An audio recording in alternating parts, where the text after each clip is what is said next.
Hello, my name is Precious Vines Harris, and I am the single maven. Welcome to this motivational moment entitled Being Held by God. So, I've been thinking recently about the fact that you can be stuck in a specific place or you can be held by God in a specific place. And I'm thinking about my particular situation as it relates to some things that I've been working toward, and I feel like there definitely have been closed doors. And it seems like every time I'm thinking this is the open door, everything is looking like it's lining up perfectly, the door doesn't open, right? And it can be very devastating if you are trying to achieve anything in life and it seems like there's a continual closed door, right? In spite of you preparing for it, you praying about it, you are working toward it, you're doing your homework, so to speak, right? And there is a continual closed door in that specific situation.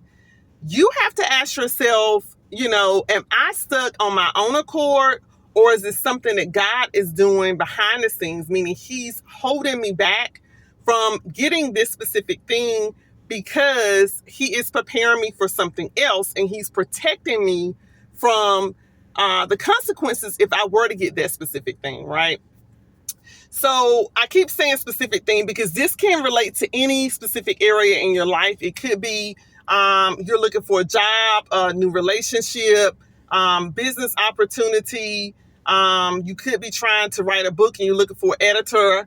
These are just some examples that I've had in my life over time. It could be any specific thing, right? But as it relates to you being able to move forward, your plans, your hard work, are thwarted because the door is not opening for you, right? You're doing the hard work and the door is not opening. And when I was thinking about it, I was thinking about the fact that there are some distinctive markers to try to figure out if you're being held by God versus you're just stuck. And I talk about this a lot in my book, The Warrior Within, Facing Your Frustrations When You Feel Stuck, which you can find on Amazon and also on my website, www.thesinglemavn.com.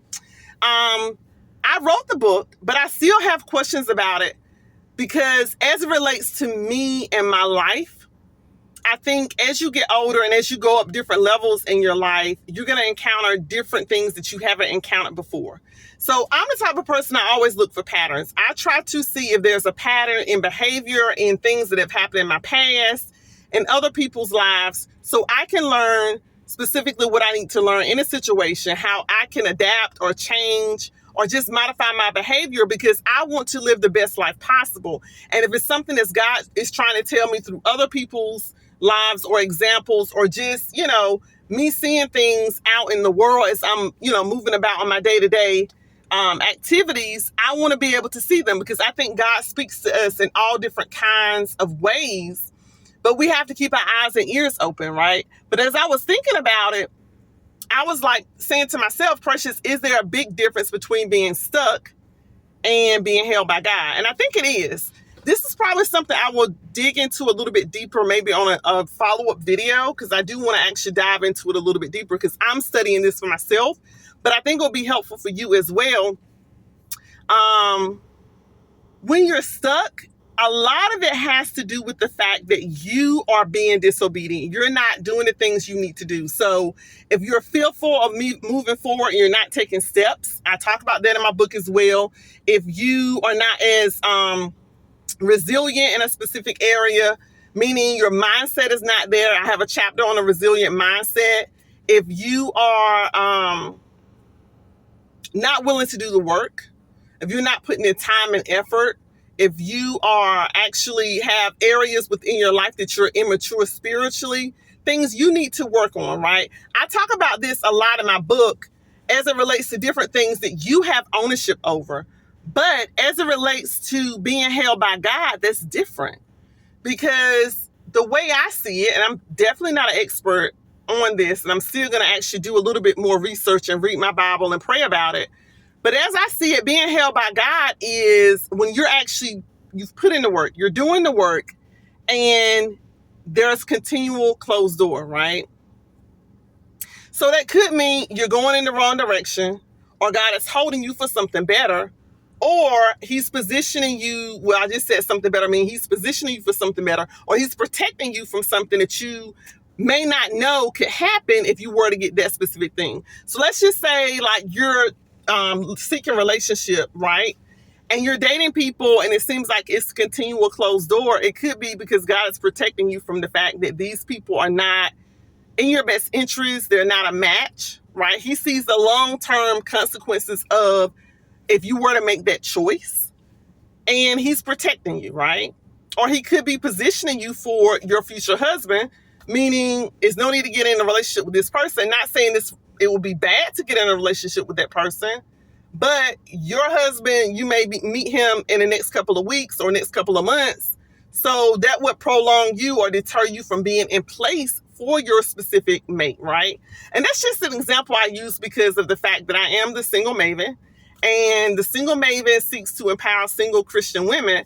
But this can apply to any area of your life, because at the end of the day, many of the times we find ourselves stuck or being held or in some place where we're trying to figure out, like, God, what are we really doing here? Like, I'm not understanding why I'm not moving forward. And it can be very frustrating. I talked about that earlier this week in my vlog, which the name is escaping me right now. But if you go to my YouTube, you'll find it. I talked about the fact that the continual no, right? When there's a no response or non-response, is very disheartening. But at the end of the day, I think you do have to ask yourself a few questions. Number one, ask yourself, are you stuck because of your own accord, right? Your actual ownership. You have ownership of the things that are taking place in this stuck situation. You're not moving, you're fearful, you're disobedient, whatever. You're not doing the steps God told you to do and you're stuck. Or is it because you're being held by God, meaning you're doing the things you need to do, but you haven't progressed, right? Also, I would say pray about it, because I think at the end of the day, in my situation, I do think I'm being held by God, but I need to pray about it, because if there are things that I need to focus on or fine tune or skills that I'm working on in this waiting season or hell season, I want to know about it, because I want to make sure that I'm clear and I'm aligned with God in this specific season, right? And then I think too, 3, be grateful. Because I think one thing that I am seeing as it relates to my specific situation, if I were to pursue or those doors were to open, eventually they would have been something that would have been to my detriment, right? So this is a great thing about God, right? God will protect you because he sees the long term, right? He sees everything, like the forecast of the beginning and the end. And you may only see like the 1 or 2 steps in front of you, right? If I pursue this job opportunity, I'm going to make more money. It's going to lead to higher promotion, X, Y, and Z. But he may see that that company may shut down in a year, or your position may be downsized, or the fact that you may go in this specific department and it may create a toxic work environment and you don't need to be in that situation. So you have to definitely pray to God for wisdom and discernment, but also be grateful in that holding season, because at the end of the day, if you're being held by God, that's a great thing, right? Even though it can be super frustrating, even though it feels like you're doing everything in your effort to move forward and it seems like nothing's happening or it's a continual closed door, God is still protecting you. He's still there with you in the midst of it, right? And you're not by yourself. So I think that is the great thing about being held by God, is that he's positioning you, he's preparing you, right? And he's putting you in the right space. So when the door does open, you're going to be fully prepared for whatever the case may be. So if you're single and you're being held by God, that's a great thing. Because when it's time for you to get married, when it's time for you to meet your future husband, you're going to be fully prepared, right? And you're going to be able to walk into that relationship, into that future marriage, having the tools, resources available to you to be effective and to be successful. And at the end of the day, that's what we all strive to be, is to have the tools and resources to live an effective and efficient life, to be successful, right? and to be aligned with God's will and purpose for our lives, right? So this is a little bit longer than some of the other motivational moments, but I wanted to kind of share this with you because it's been on my heart. And these are some things I'm actually thinking about for myself, but I hope it's helpful, for others that may be going through that question of, am I stuck or am I being held? Okay. So I thank you so much for joining me for this motivational moment. If you've not done so, I ask you to like this post, comment, and share with a friend, and also subscribe to my YouTube channel. All right. Until next time.